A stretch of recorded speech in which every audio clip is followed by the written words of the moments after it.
So now we're going to talk about some basic ideas and vocabulary. So we've already talked about the basic ideas of melting temperature related to sequence, and that the 3' end is where you extend from. But now we're going to get into some other terms that will be used throughout this course. And this is kind of a first shot at all of these terms.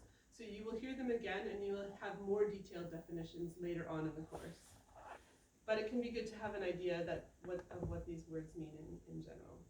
Okay, so a vector, for those of you who know math, which I hope is all of you, vector means a direction. Even I remember that from my undergraduate university. And so we use the same word, but it means something else. So now it still means something that goes in a direction, but it's actually a piece of DNA that allows you to move another piece of DNA in a direction, into another cell or out of another cell. So for example, at the top, we talk about a piece of DNA that is a vector, which can then pick up this other fragment of DNA and move it into a cell. And those things become the recombinant DNA molecule, where you have your vector sequence, the thing that directs it, and you have your target or molecule of interest. DNA fragment, that's just a piece of DNA. Usually we mean as something we're interested in, but it can also just mean random pieces of DNA. We have a plasmid. I need my pointer again. A plasmid here is something that can be, in some cases, it's the product of recombinant DNA. It's the vector plus the gene of interest. And then it moves into the bacteria. And it's used to transport things into the host cells. But as we'll talk about later, plasmids can also exist in nature. Again, we have taken this idea from nature and been inspired on how to use it in technology. And for example, you've probably heard about antibiotic resistance genes, and these are spread by plasmids that the bacteria have constructed themselves. And so they're moving their antibiotic resistance between cells, which is something we're not that happy about as humans. Okay, so then you have the recombinant DNA, you have the plasmid, which is a recombinant DNA molecule. Within the bacteria, you have the chromosome. That's the DNA that belongs to the bacteria. This is how E. coli knows it's E. coli. And you have plasmids that can actually be of different sizes, different numbers of bases of DNA. And you can have one, or you can have sometimes up to 1,000 copies of the same plasmid. Then you have the recombinant DNA put into another cell. And here we talk about this as the host cell. So the host, it's hosting the recombinant DNA. And this host cell is often a bacteria, but as you'll learn later in the course, it can also be a plant cell, it can be a yeast cell, it can be an insect cell, and I think probably other cells would also work. But I'm a bacteria person, so we talk about bacteria in this class. Okay, so then the good thing is within this bacterium, then you start to have replication of your vector, so you can get more than one copy. And then of course the bacteria is doing its normal thing, which is that it's growing. So as soon as that duplicates into another cell, then you automatically get more plasmid. And this is a very interesting word, and it's often used rather flexibly, and that is the word clone. So clones on a plate are usually the individual spots of bacteria growing on the plate. And they can come from either, for example, if this one multiplied into 2, and then we put them on the plate, this one grew from this one, and this one grew from this one. Then those clones would be identical. But we can also often have many, many clones on a plate where we have different inserts, and then the clones are not identical, but they're still on the plate. So this is a little bit subtle, because we often think of a clone as being an exact copy of something else. But on a plate, you can have colonies growing, and some of those can be not exactly the same as the other ones on the plate, depending on how they're replicating. So the question is, why do all this? Why bother? Why should we clone DNA? And that's because we want to isolate single fragments of DNA for study. So for example, if we have vector, all of these vectors, you can buy them, you can make them yourself. They're all exactly the same. They're kind of programmed to do what you want them to do. And then you can have DNA fragments that are all different sizes. And we'll talk about how to get DNA in different sizes, but for now we just start here. And then you can construct recombinant molecules, and each of these now can only pick up one piece. So they're each going to pick up a different piece. So the backbone is known and the same, and the insert is different, and you don't know what it is, maybe. Then you can introduce these all into the host cell, which is the bacteria in this case, plate them, and now you have each colony contains many, many copies of the different pieces of DNA. So in the beginning, you had all of the pieces mixed together, and now you actually have them separated and represented in each individual bacterial clone. And this is one of the basic and fundamental steps of gene technology.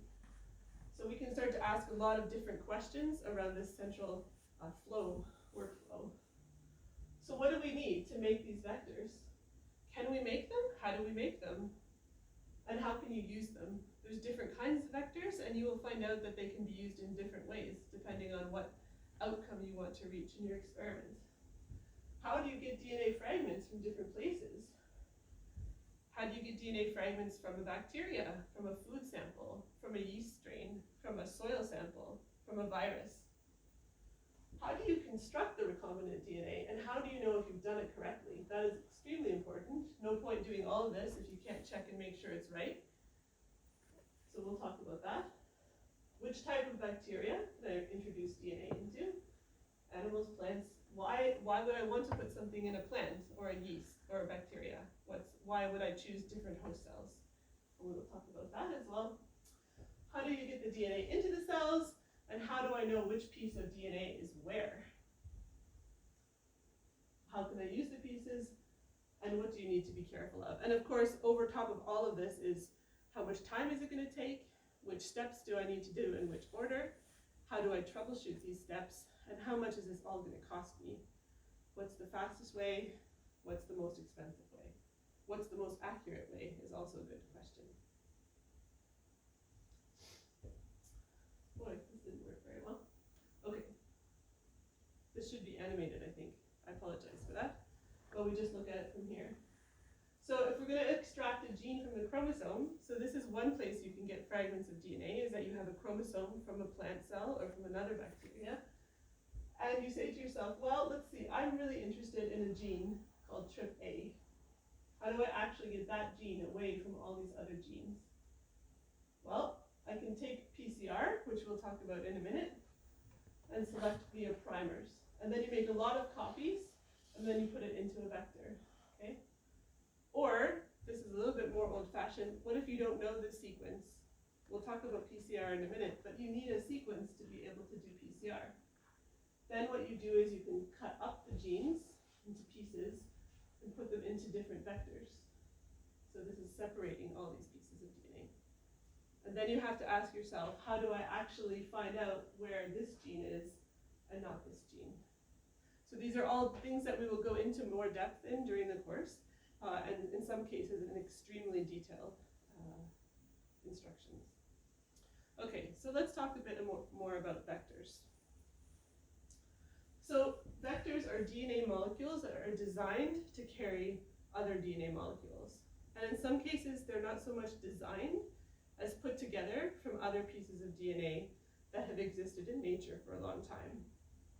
Because many vectors have originally existed as natural mobile elements that allow for genetic exchange. So every E. coli is not exactly the same. They have to have some way of diversifying themselves. And these mobile elements have evolved to allow bacteria to become more diverse, and viruses and plants and other fungi. But we've been able to harness this and use it to make our own ways of moving DNA around. They can replicate within a cell, and two of the best known are plasmids and bacteriophage. And of course, this is again a bacterial perspective. If you're engineering things in plants, there are other ways, including plant viruses and also things that Nalita will fill you in a bit. So plasmids, these are pieces of DNA that have a vector that usually is where you can insert the fragment of DNA that you want to put into the vector. You must have an ORI, so this is the piece of the DNA that allows it to be copied. It stands for origin of replication, so that's pretty simple to remember. And it has something that we like to call a selection marker. So these are the ones that are most often used in the lab. Because what can happen is, if you move this plasmid and you introduce it into a bacterial cell, such as E. coli, some of the cells will take up the plasmid and others will not take up the plasmid. But if you have a selection factor, so in this case, this is an antibiotic resistance gene from nature that bacteria have used and evolved to resist ampicillin. So you put it into culture growth, and then here you don't have any antibiotics, so all of them can grow. However, in this media, it should actually say ampicillin there. You've added ampicillin, and so only the strains that are carrying the plasmid and have the ampicillin resistance are then able to grow in that media. This is just one example. This is a resistance plasmid, but there are also many other different kinds of plasmids. We have cloning vectors inserted here. These are obviously not natural plasmids. But for example, virulence plasmids are genes that instead of carrying antibiotic resistance, maybe they carry a toxin. And these are also moved naturally within bacteria. Another way that we can move bacteria or genes around in bacteria is through bacteriophages, which are viruses that attack bacteria.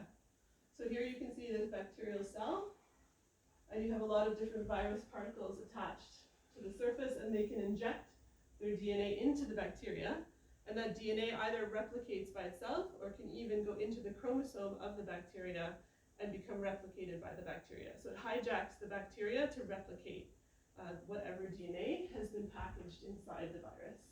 So there's two different kinds. There's many kinds actually. But for example, in filamentous phages, you have the DNA inside, protected here. Here you have all the DNA packaged inside the viral head. And we don't use these so much in our work at the moment at Applied Microbiology, but they are used as tools for moving DNA back and forth between bacteria.